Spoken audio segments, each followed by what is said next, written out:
Na minha opinião, A reforma Congressos. tem que preocupar muito. Bastidores do Poder.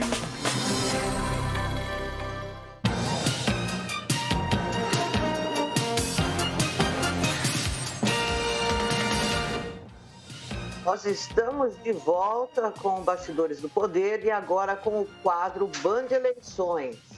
E a gente recebe aqui para 15 minutos de entrevista o pré-candidato Rafael Zimbaldi, do PL. Ele que ainda não tem vice, ninguém indicado, mas que está aí em tratativas com um monte de gente. Rafa, muito boa tarde. Boa tarde, Zezé. Boa tarde, Rose. Boa tarde a todos que nos assistem. Inicialmente, quero iniciar me solidarizando, Zezé, com todas as famílias que perderam seus entes queridos por conta aí do coronavírus. São mais de 1.098 pessoas, já que infelizmente perderam suas vidas nessa pandemia. E também me solidarizar aqui com a família do Toninho, do ex-prefeito Toninho, que foi tragicamente assassinado, e 19 anos sem o Toninho aqui para a cidade de Campinas. Bom, Rafa, nós entrevistamos aqui vários pré-candidatos e também candidatos, já que as convenções partidárias haviam sido realizadas. E todos falavam que tanto você quanto Dário Saad são a continuidade do governo Jonas Donizete, para que ninguém se engane e achem que, se te escolherem, vão estar escolhendo um rumo diferente para Campinas. O que você tem para dizer para as pessoas que acreditaram nisso que esses candidatos e pré-candidatos disseram? Zezé, primeiro que assim, é um ataque totalmente sem fundamento algum. Né, dizer que nós somos uma continuidade, até porque os projetos são diferentes. Independentemente do momento, eu tive a oportunidade de ser líder do prefeito Jonas nos 2 primeiros anos de mandato, fui presidente da Câmara, pautei aquilo, inclusive como presidente da Câmara, lembrando que os poderes são independentes, mas pautei os projetos que vinham do Executivo, porque nós aprovávamos um requerimento aprovado pela maioria dos vereadores. Agora, eu sempre me posiciono que nós tivemos um Jonas do primeiro mandato e um Jonas do segundo mandato. Mas, enfim, a questão é de que hoje nós não tem um alinhamento político qualquer, até porque eu tive a oportunidade de ser do PSB, que é o mesmo partido do prefeito, né? Toda a imprensa e toda a população teve a oportunidade de acompanhar os desentendimentos políticos. E nós seguimos num outro projeto político, hoje pelo Partido Liberal, nós estamos num outro projeto político, tanto é que ele escolheu um candidato pessoal dele. Agora, Rafa, você disse que você teve o Jonas do primeiro mandato e o Jonas do segundo mandato, mas você foi o político que o próprio Jonas levou para o PSB, já com essa possibilidade de você ser o candidato do PSB à Prefeitura de Campinas. E você teve muitos votos, muito apoio do prefeito Jonas. O núcleo do prefeito entendeu como uma traição esse rompimento seu. Por que você rompeu com o prefeito? Porque não houve uma mudança de projeto do Jonas do primeiro mandato e segundo mandato, a não ser pela história da Ouro Verde, da denúncia do Hospital Ouro Verde de corrupção e desvio de dinheiro. Fora isso, a política foi a mesma. Uma segunda questão. Você pode falar. Eu posso responder essa primeiro? Pode. Bom, primeiro o seguinte, né? Eu fui vereador por 4 mandatos aqui na cidade de Campinas. Eu tive, sim, o convite do presidente estadual do partido, que foi governador à época, o Márcio França. O prefeito Jonas participou dessa conversa.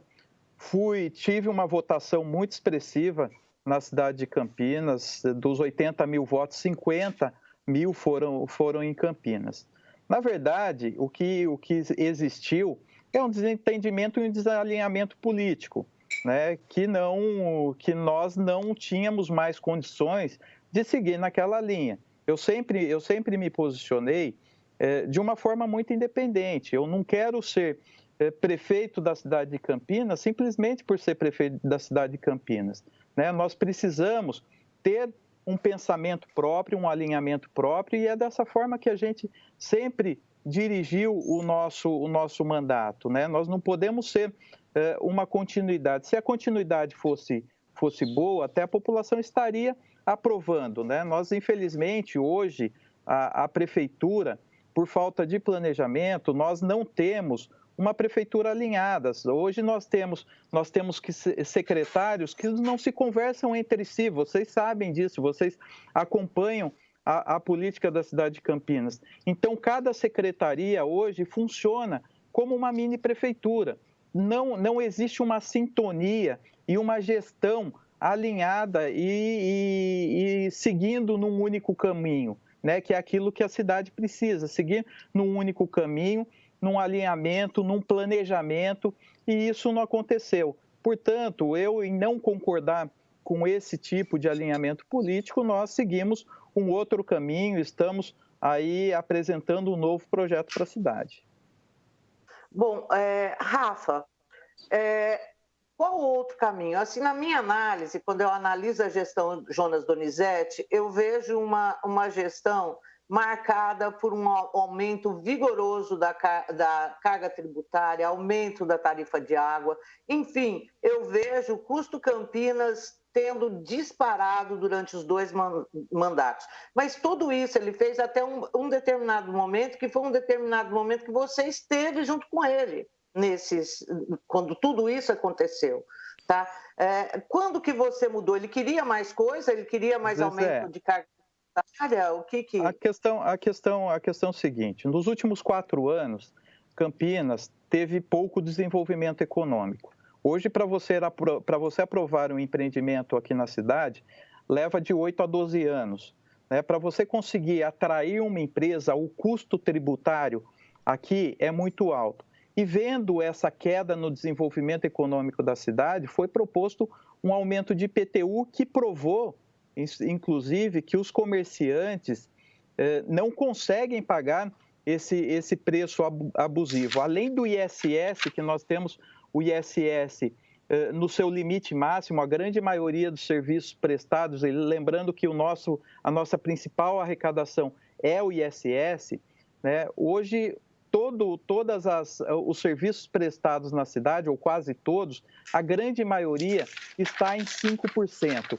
Então, nós precisamos fazer uma reforma tributária também municipal. Precisamos de uma lei de incentivo para atrair novas empresas, gerar emprego e renda. Nesse momento de pandemia, só nesses 5 meses de pandemia que nós estamos vivendo, 20 mil pessoas ficaram desempregadas. E nós estamos falando em empregos formais. 20 mil pessoas perderam a sua oportunidade, o seu emprego. Nós não estamos aqui colocando as pessoas que trabalham informalmente, ou as pessoas que não são registradas, né? Então, nós tivemos uma crise econômica aqui por falta de um desenvolvimento econômico que deveria ser apresentado. Então, não basta você simplesmente apresentar a atualização de uma planta genérica de IPTU, que, logicamente, essa revisão é obrigada a ser revista pelo Ministério das Cidades, mas antes nós sempre tínhamos uma atualização da alíquota e não da planta genérica. Então, a partir do momento que você faz uma atualização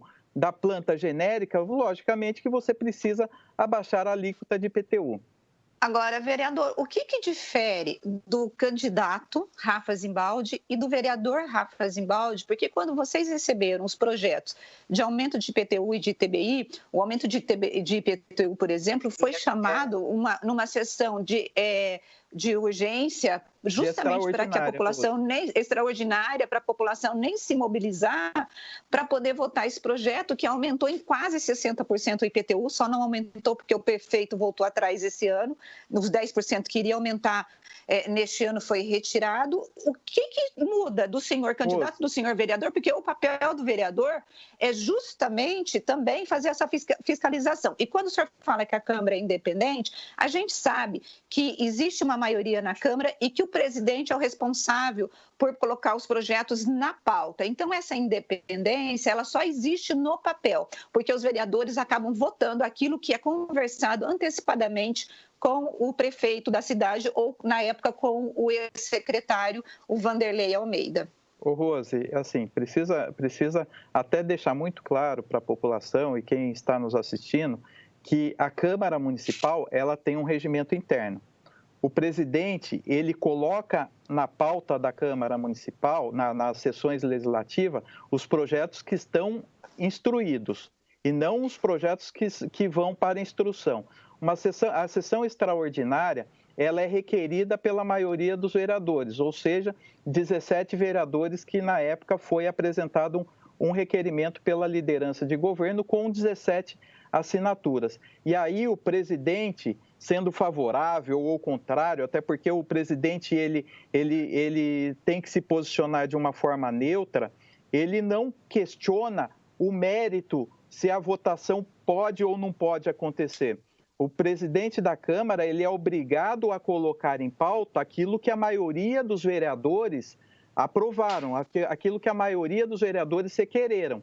Então, inclusive o presidente da Câmara e eu como presidente da Câmara, eu não votei esse projeto. O presidente da Câmara ele só se posiciona quando há necessidade, em caso de empate ou em caso de votação de 2/3, de quórum de 2/3. Deputado, às vezes eu me confundo, eu falar candidato, deputado, vereador. Fica à vontade, pode chamar de Rafa, Zezé. Que foi por tudo quanto é lugar.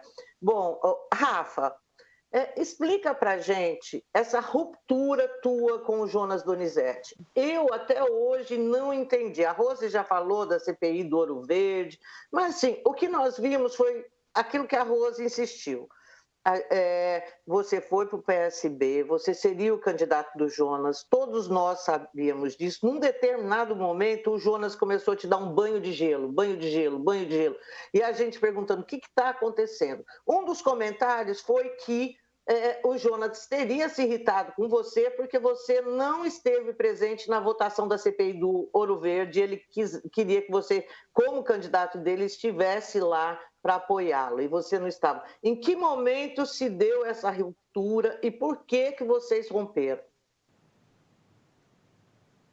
Zezé, na verdade, eu quero deixar bastante claro aqui que eu não tenho nada pessoal contra a pessoa do Jonas Donizete. O que existiu foi um desalinhamento político por não concordar a forma de condução, né? Vocês sabem, vocês acompanharam, não é também o meu perfil, porque deu banho de água gelada ou não deu banho de água gelada, não é isso que tá em pauta, né? Nós temos algo que nós precisamos se preocupar, que é com a cidade de Campinas e que precisa estar acima de qualquer desentendimento político. Eu, como deputado, eu sou o deputado estadual que mais mandou recursos para a cidade de Campinas, independentemente do desalinhamento político com o prefeito. Eu sou o deputado estadual que mais mandou recursos para a saúde municipal. Eu sou o deputado que mais mandei recursos para o Hospital Mário Gatti e para o Hospital Ouro Verde. Eu sou o deputado estadual que mais mandei recursos para os postos de saúde, para os prontos-socorros. Então, eu, independentemente desse desalinhamento político, eu não deixei de cumprir a minha obrigação, cumprir o meu trabalho como deputado. E assim o farei, independentemente do meu desentendimento político. Eu acho que a questão partidária tem que estar atrás dos interesses da cidade, né? Os interesses da população, os interesses da cidade têm que estar acima de tudo isso. Então, candidato, Pois não, Rose. O PSDB, ele vai estar com o senhor nessa corrida e quem será o seu vice? Rose, nós estamos conversando com vários partidos, inclusive o PSDB, sou amigo do vereador Jorge da Farmácia, que é o atual presidente. Eu tenho uma relação muito boa com o deputado federal Carlos Sampaio e com outros membros, né, da executiva municipal e também com os outros vereadores.